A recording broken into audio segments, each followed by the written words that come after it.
On today's episode of Liberty Mail, John has the honor of sitting down with Nick Freitas. Preceding his decade-long service in Virginia legislature, he was a Green Beret for the United States Army, serving 2 tours in Iraq. He has a podcast called Making the Argument, and today he joins us to discuss his lecture at Grove City College called No Nonsense Truth. Enjoy. The Institute for Faith and Freedom at Grove City College presents Liberty Mail with the Student Fellows of Faith and Freedom.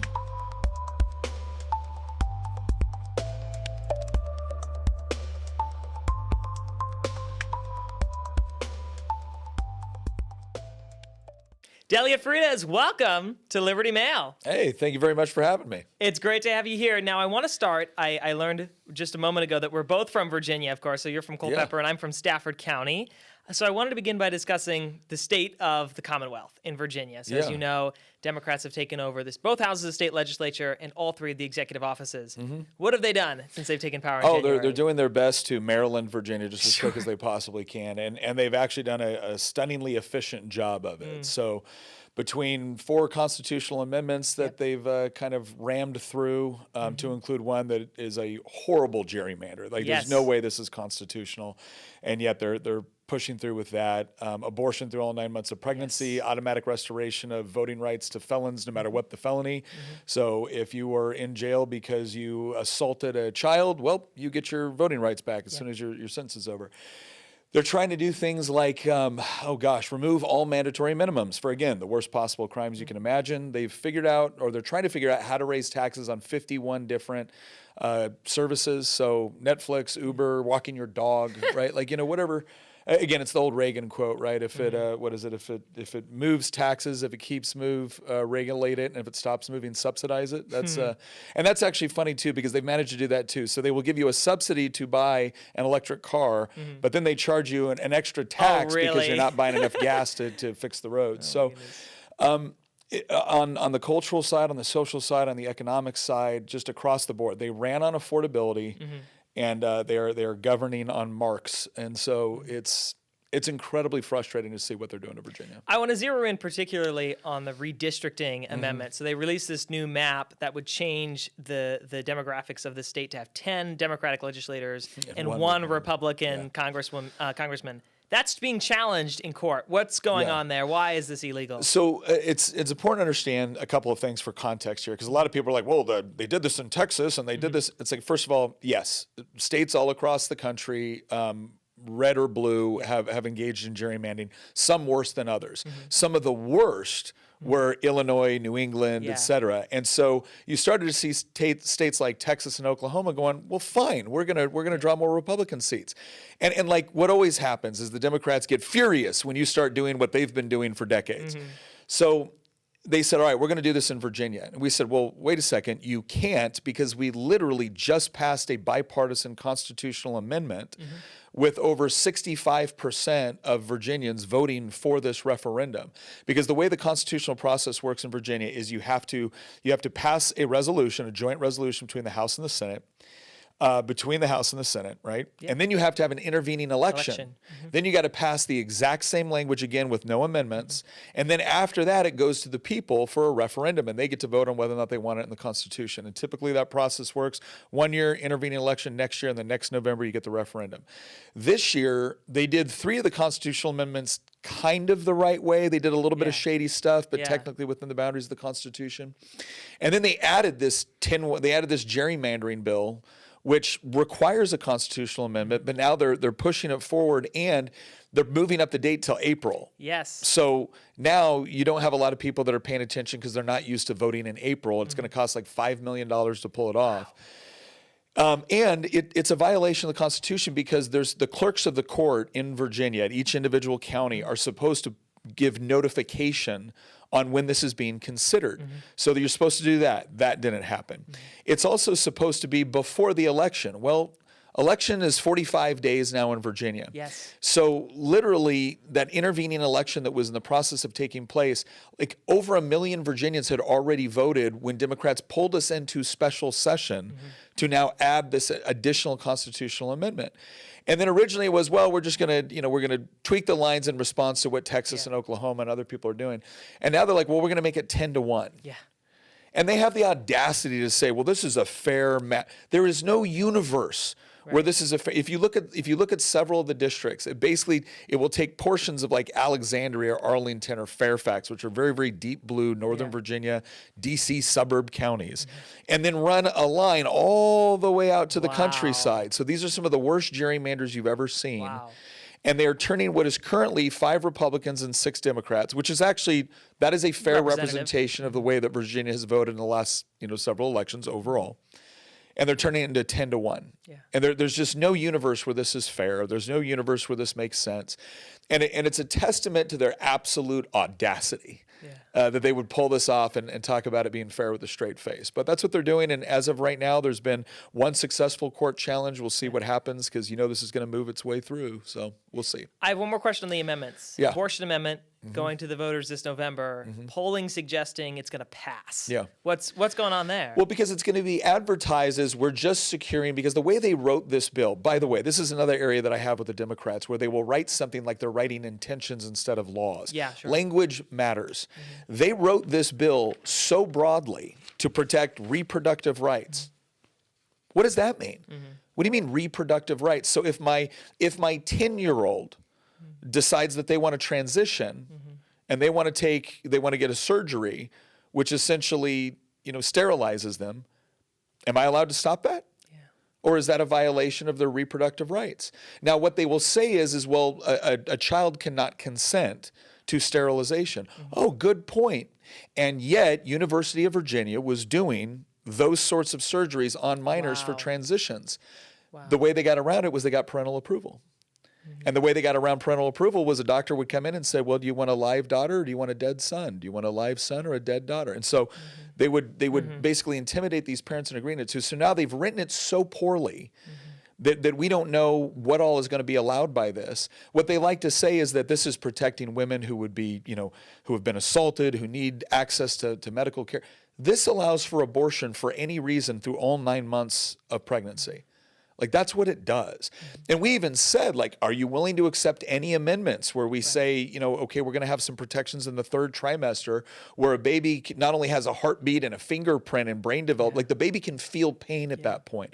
So we even had amendments where we said, look, when the baby can feel itself being aborted, should we have any sort of restrictions then? Zero. None.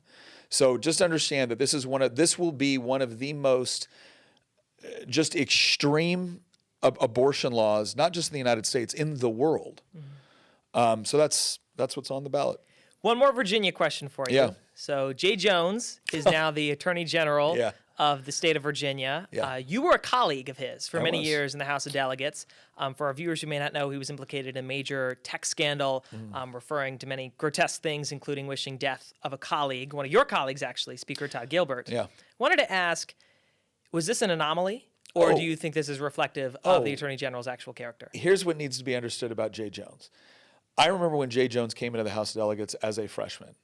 Nice guy, reasonable guy. If you would have shown me those text messages and said, which of your Democrat colleagues do you think texted this? Jay Jones would have been one of my last guesses. So does that mean that Jay Jones is a reasonable guy? No, it just means that the entire Democratic Party has reached this level of radicalization. Oh, wow. Yeah. And it's important to understand, I want to make a distinction here. He wasn't implicated. He did it. He had to come out and apologize for it. And he didn't just wish death on Speaker Todd Gilbert, who he knows, right? That would have, the original, let's be honest, right? Let's be intellectually honest here. His original tweet was, if I had Hitler, Pol Pot, and Todd Gilbert in a room and 2 bullets, I'd shoot Todd twice.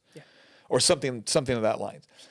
Now, look, maybe he thought he was texting a funny but sick joke, the whole Michael Scott from The Office talking about shooting Toby twice. Like, maybe that's what he thought he was doing. Okay. But there's more. But there's more. No, then he went on to talk about maybe what Todd Gilbert needs is to watch his children die in their mother's arms to actually start changing policy. And at that point, the person he was texting was like, Jay, stop. You know, this is not okay. And he's like, no, I'm serious. Maybe this is what it'll take. He was talking about Todd Gilbert's 2 little kids who Jay Jones knows. Right? We've all seen people, maybe we've been guilty of it at times where we make flippant, cold remarks about someone we've never met because they seem distant. These kids weren't distant to Jay Jones. When Todd got sworn in as speaker, there was this kind of cute little thing that happened where his little kids are there. And Jennifer's holding one of them, and the other one kind of gets away from mom. And now he's kind of running around because he's excited, right? And he finally ends up there by Todd Gilbert as Todd is basically giving his acceptance speech to become the Speaker of the House of Delegates. Jay Jones saw all this. And still felt it was not only right to make that comment, but then to double down on it. And now he's the chief law enforcement officer of the Commonwealth of Virginia. So no, this is not a fluke. This is not just some random thing. This is a result of years of them demonizing us based off of anything from our political philosophy to our faith, to our skin color, to our sex. And this is the manifestation of it. And so, no, I'm not giving Jay Jones a pass for this, and I'm not letting anybody else just pass this off like it was no big deal. So I want to ask you about one of the other most demonized people in public life. I want to ask you about Charlie Kirk. He was obviously assassinated late last year. It seems like the assassination of Kirk has emboldened further political violence. I mean, you hear these stories about ICE agents getting their fingers bitten off in Minneapolis. I just wanted to start on a very personal note. Is this a worry for you about as kind of a public conservative that the increasing kind of threats against people like you? When Charlie got murdered, I remember my daughters were kind of like, Dad, we know you're going to keep doing what you do. Can you please start taking your security more seriously? And I said, okay. I said, as long as you know I'm not going to stop and I'm not going to bankrupt people that want to hear me come and speak by requiring more security, because this is one of the ways that left-wing universities have actually prevented conservative speakers from coming to talk. They say, oh, well, you need more security. We need more campus police. Why do you need more security for us? Why do you need more campus police for us? You guys are all sitting there telling us that we're the violent ones, but when a conservative comes to speak, you need a bunch of security, and when a liberal comes to speak, you don't need any. Why is that? Again, this has been built over time. Charlie recognized this. I recognize this. In 2023, I said, I got used to Democrats calling anytime I disagreed with them on anything. It could be on gun policy, tax policy, didn't matter. Anytime I disagreed, you're a racist, you're a sexist, you're a bigot. I was like, whatever. And then all of a sudden it started to change. It wasn't just you're a racist, you're a sexist. It was, no, you're a threat to democracy. You're a fascist. You're a Nazi. It's like, well, okay. You called me a racist or a sexist, not because it was true, but because you were trying to rob me of moral legitimacy when it came to the argument. You're calling me these things. You're saying that my speech is violence, not because you want to rob me of moral legitimacy, but because you want to hurt me. And when you do, you want to claim it was self-defense. You want to claim it was in service to democracy. You want to claim that you were just punishing a Nazi. And we see the results. So this has been a long time brewing. And again, I'm not giving it a pass to it, but by the same token, we can't yield to it. And I get really tired of people on the right. We're like, ooh, this is looking kind of bad. We should lower the temperature. You don't get it. I don't care how much you lower the temperature. They will escalate it because they're looking for a reaction from us that they can then exploit. So this is in there. Saul Alinsky talks about this. This is part of their rules for radicals. And it's about time that we actually recognize it for what it is and don't allow them to get away with it rather than constantly backing up and trying to compromise in a way where they get half of what they want and we get nothing. I want to ask you about rules for radicals. This has been a theme of many of your public talks these past couple of weeks about these new rules for radicals, kind of updated for the 21st century. What are these new rules? Oh, I think it's the old rules. They just have modern applications. Okay. So when you look at some of the things that Saul Alinsky used to talk about, he used to talk about isolating people and personalizing them. He used to talk about, making sure that when you were getting activists together, you stayed within their realm of knowledge and understanding. You tried to make whatever they were doing fun and engaging so they'd stick around and do it. You constantly moved targets from one thing to another thing because if you stayed too long on one thing, it got boring. You would isolate people and then you would caricature them and demonize them. And then one of the things that he talked about was how their action was our reaction. And so what they would do is they would do something radical, or they would do something offensive, right, to just normal people. And they'd continue to turn up the heat until you reacted in such ways to deal with it. And then they would back up, oh my gosh, we're the victims. Well, okay, watch what has been happening, not just with ICE. Watch what happened during 2020. Watch what happened with George Floyd, Michael Brown, like you name it, right? They constantly elevate and escalate until they get a reaction that they can then come back and play the victim. And then when they play, and then after they've burned a city to the ground or hurt people or murdered people, and you crack down with law enforcement and stop the riots, then all of a sudden, oh, I can't believe you're beating us for protesting. It's just a mostly peaceful protest, and now you're bringing all the law enforcement in. And then what happens? Conservatives go, okay, all right, everyone just calm down. What do you want? And then we start compromising in a way where they get things they want and we get nothing. We get temporary peace. And what it tells them is, oh, the key to get what I want is to constantly escalate until something looks bad on TV. Then I exploit that and I renegotiate. And then it all starts from the next thing. And now the Overton window constantly shifts to the left, right? And it's just this never-ending progression for whatever they want. And it's time that our side recognizes what these rules are, how do they apply them, how do they utilize them, so you can understand when you're being manipulated. The example I like to use, and I'll probably talk about this tonight, it's the kids screaming in the toy aisle at the store. Oh yeah, sure. Right? And Sure. at first you're kind of like, gosh, this obnoxious little brat, right? And then the mom is trying to get the kid under control. And you kind of feel bad for her because the kid's misbehaving, but you still think the kid's a brat. And then dad comes around. And dad's about to bring a spanking, right? Dad's about to restore order. And then mom picks up the kid. No, don't do it. And then gives the kid the toy, placates the kid. Dad's frustrated because, and everyone around that store is like, what have you just taught that kid? We've just taught them that screaming and yelling and escalating gets them what they want. Well, when they're a 5-year-old brat in the store, it's irritating. Sure. When they're a 25-year-old brat biting off somebody's finger, well, now all of a sudden it gets a little bit more serious. And their demand is no longer a toy or the cereal they wanted. Now their demand is to reshape society in the way that they want it to apply. And that's the part where we can't tolerate it anymore. I want to turn to one of the strangest stories in political news this past year. Jeffrey Epstein. Yeah. What on earth is going on there? I think there's a combination of just things that are evil. Yeah. Right. There's always been people that wanted to satiate evil desires, and there's always been times throughout history where children and minors have been a target of satiating those desires. Yeah. But then there's also it's also useful for blackmail. It's useful for Yes, leverage. sure. It's useful for influencing things the way you want them to go. So I have no doubt that there were a lot of different motivations into what Epstein was doing but all of it was evil. Yeah. And at this point, what we've learned is the danger is some people just assume that, well, if your name's mentioned, you're automatically a bad guy. Sure. It's like, well, no, you can be mentioned in this for reasons that had nothing to do with illegal or evil activity. But we have a lot of people that we recognize, no, they were there for the evil stuff we're talking about. And what's going to be the punishment for that?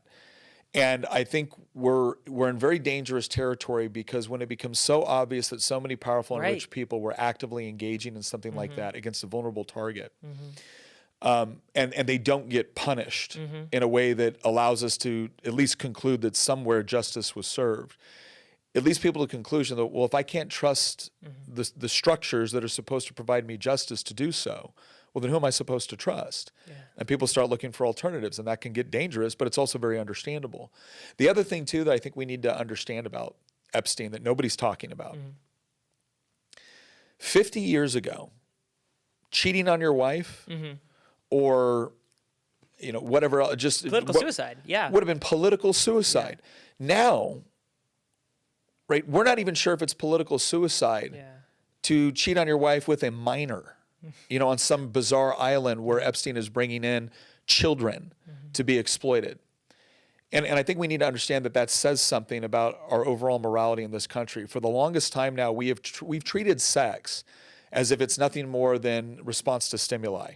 And if it feels good, do it. And if this is just you being your authentic self, then however you want to express yourself is perfectly fine.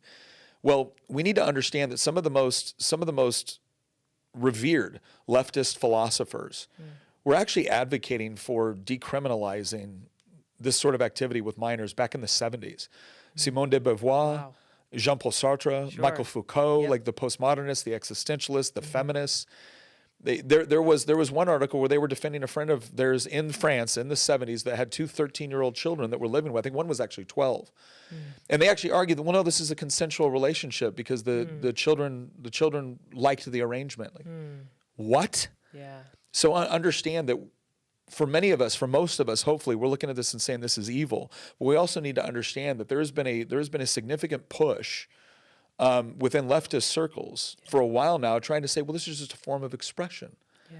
And that's where it gets just truly devious. And I just wonder, because I would think the president of the United States would be well-intentioned, but I want to read you something he said last week. He said, quote, "I really think it's time for the country to get on to something else." I mean, is this fear? I mean, what is motivating that? I agree. We should get on to the executions. Yes, sure. Right? Sure. That's what we should get on to. This is the part where, I will, the most generous I can be, because I support the president, but the most generous I can be on this is I understand there's a lot of things that need to be done. But this needs to be one of them. And as much as I might support the president, I'm not letting anybody get off the hook with this. All right? So, no, this needs to be done. How do we do it? And if you can't do it, you need to explain why. It can't just be, we need to move on. No. There's my answer. President Trump, with all due respect, is someone that supports you, that has voted for you, that is so happy with so many things that you are doing. My answer is no. We're not getting over it. All right. Well, I'm going to move on to some lighter topics now. Eat Real Food got an advertisement at the Super Bowl. Did you watch it? Has it changed your diet, this campaign? I did not watch the Super Bowl, and I didn't need to be told to eat real food, right? Okay, so this is I love. So my wife and I have been plugged in with the homesteader community for a while now. Joel Salatin is a good friend. The Rogue Food Freedom. I've carried food freedom legislation in the General Assembly. So I've been a big advocate for it. But the crazy part is 5 years ago, I'd have been like, who cares? This is all hippie crap. And then the more I started to get into, and the more I started to realize how closely what we eat, and this seems obvious, right? But it wasn't. How closely what we eat is tied to our health. Yes. My wife went on the carnivore diet for a while, and she went on it originally because she's like, well, I hate all the other diets. I like red meat. This seems like what I could do. And we've got a wedding to go. My daughter was getting married. She's like, and then all of a sudden, like, there was so many other, kind of health, not major ones, but health concerns that helped, right? And I've had other family members, whether it was autoimmune disease or eczema or whatnot, that when they started to go on exclusionary diets, all of a sudden it was, wow, this is... what we were told by the FDA and the food pyramid ended up being entirely wrong. And so I think to some degree it can go to extremes at sometimes. I think sometimes people get a little bit worked up over things that I'm not quite sure as bad as they say. But there's genuine concerns out there. And I'm a big fan of, get as much of like the real proteins as you can and eat real food. Use butter. I'll tell you what, we started cooking. I don't think seed oils are the devil, but I also I think some of them in the way that there are good seed oils, but there's also with the ways they're processed that don't work really well. But we started cooking with lard and tallow again, especially tallow. Oh my gosh. Night and day, my friend. Great. That's really great. I want to talk a little bit about education. There's a lot of homeschoolers here at Grove City College, and so they were very glad to hear that you've been homeschooling your children. Yeah. What does that look like? What curriculum do you use? How's that playing out? We did a lot of mix and match, right? We used our Father's World for certain things. We used Matthew C. was one we really loved for mathematics. And then a lot of education, too, wasn't so much about, we had curriculums we used. Liberty University has a really good high school curriculum that we enjoyed. I think it was middle school and high school. And then a lot of it was just about turning experiences into education. So my kids going down and either serving as a page or serving as an intern in the General Assembly, going to political events. My son and I did jujitsu together, shooting, all of this stuff.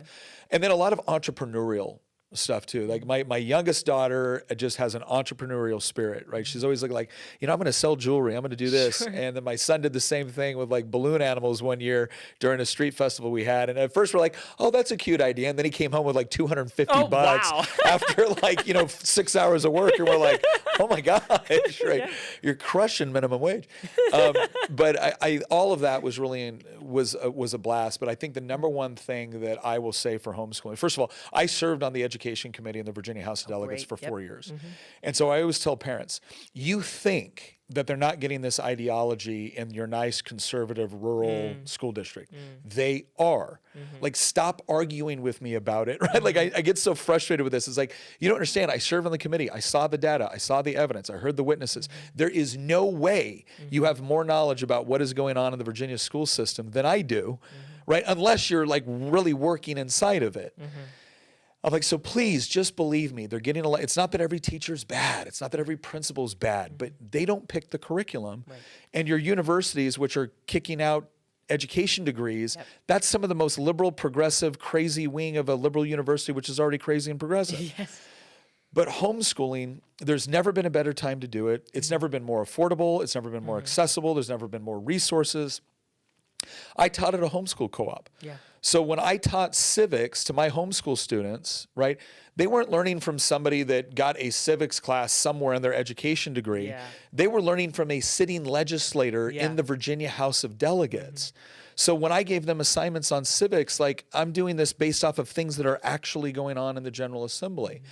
So I would just say that there's so many great opportunities. My wife and I never set out to homeschool. We thought they were all weird, right?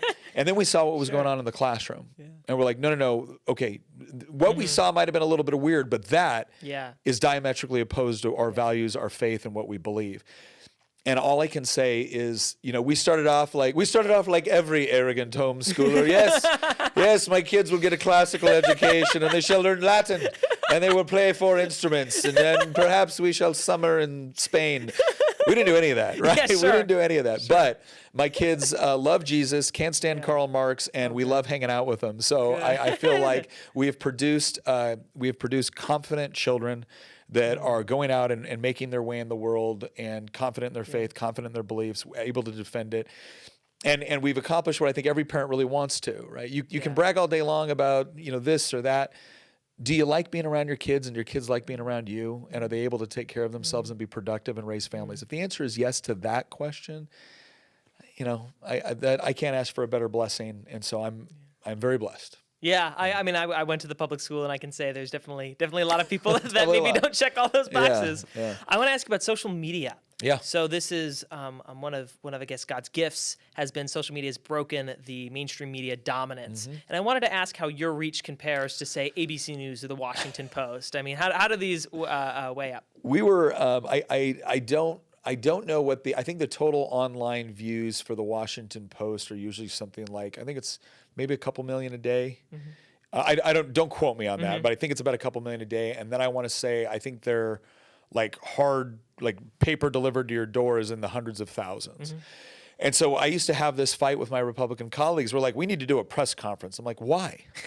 Well, because we need people to see what we're doing. I'm like, yeah, okay, but the press is going to come in here, ask you a bunch of loaded questions, misquote you, and make you look like an idiot. So why would you want people to think that's who you are or what you believe? Well, this is the way it's done. I'm like, well, it's not the way I do it. And so I just started getting on social media and telling people what was going on. It really hit home for me one year where I did a 7-minute speech on the Second Amendment right after the Parkland shooting. And the left lost their mind. Like, I had 3 or 4 Democrat colleagues literally leave the floor in tears. And then they requested a recess for 15 minutes to gather their composure, only to spend the next 3 days doing floor speeches about what a horrible human being I was. Wow. And it was so pronounced. And the Richmond Times-Dispatch came after me, and the Washington Post came after me. And my own side was like, Nick, you just need to be quiet for a couple of days. I'm like, I didn't say anything. They call us Nazis and segregationists and bigots and racists. I didn't call them anything. I didn't call them anything. Like, I'm not apologizing for this. So I took the speech and I put it out on social media. And it ended up, not on my page, but across social media, it ended up getting about 90 to 100 million views. So a lot of people got introduced to me that way. And what it taught me was, I don't got to wait around for the press to lie about what I say. I can, and it's not like I edited the floor speech. I put it out in its entirety. Yeah.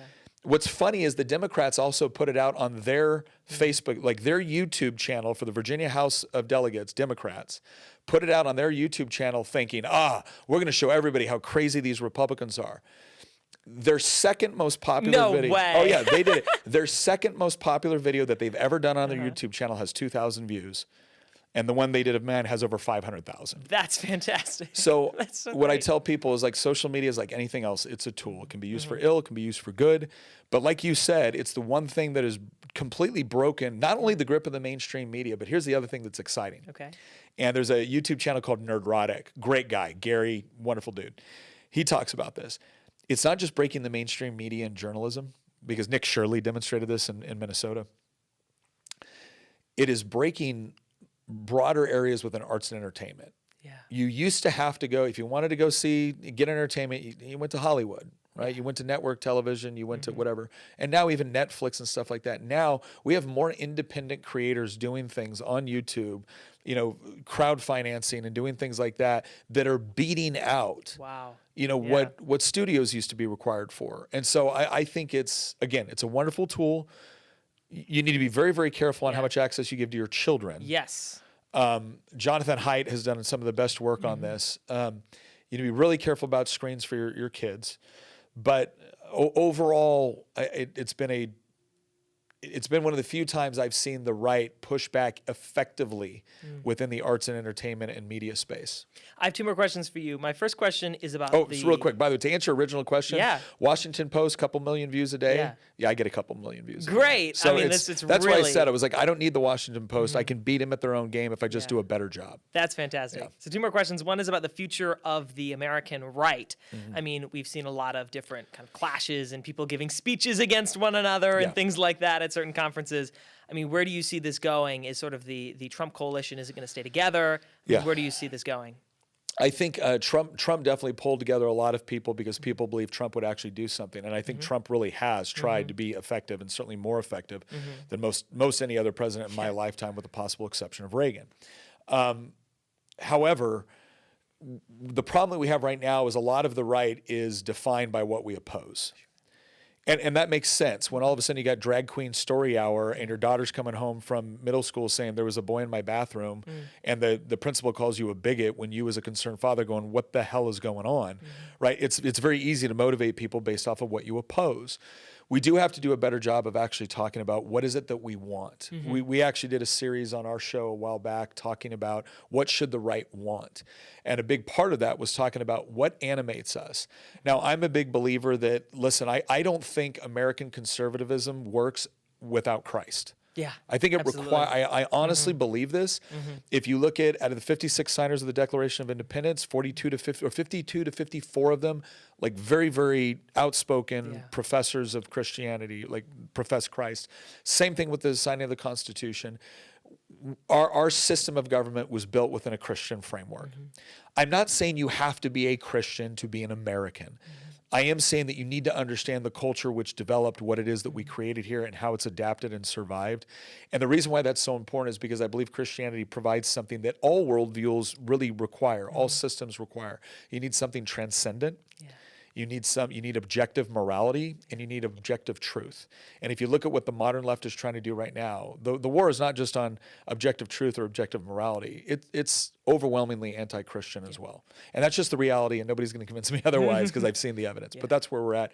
So I hope we move in a direction where we more clearly define our goals where it comes to our foreign policy. What does American first foreign policy look like, right? What does our economic policy look like? I'm a free market guy. I want freer markets, but I also understand that we need to protect our national security. What does it look like for property rights? What does it look like for things like education? Is the government going to run this, or maybe we recognize the government hasn't done a great job with healthcare and education? So I hope we can define those things. I think there is enough unity on some of the core principles where we can get there, but we're going to have the fight.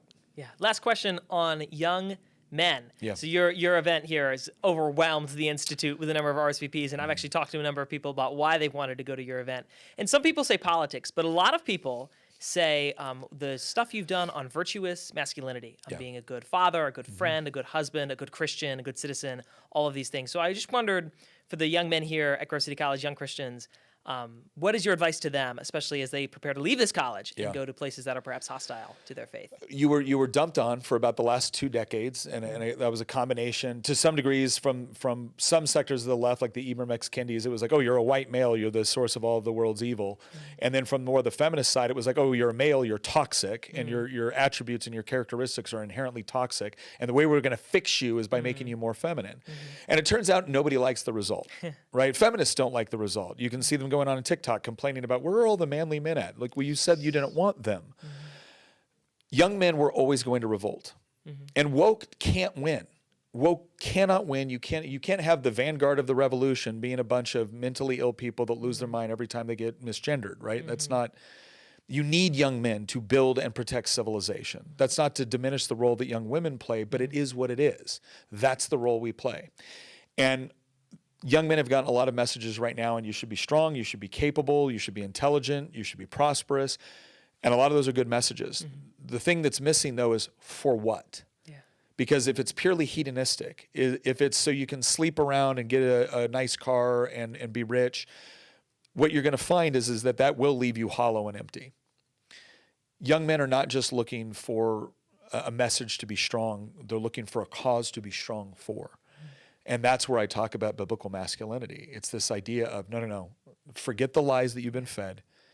Go out there, get in shape, improve your minds, get married, have kids. And they're struggling with doing that, right? Not in part because of the environment they find themselves in, but I always say marriage is wonderful. And then find that noble mission, right? Find that noble mission that God has for you and develop yourself in service to it, because that is ultimately where you're going to find the meaning and purpose. It won't be in a bunch of women. It won't be in cars. It won't be in wealth. It's not bad to have a beautiful woman that you love and marry. It's not bad to have a nice car. Like those are fine objectives. It's not bad to go get strong. But the thing that will give you meaning and purpose is finding the mission that Christ has for you and boldly going out and executing it. And that's what I want them to understand. That's what I want them to move toward. Well, Delegate Freitas, thank you very much for your time. My pleasure. For more information on faith and freedom, visit faithandfreedom.com.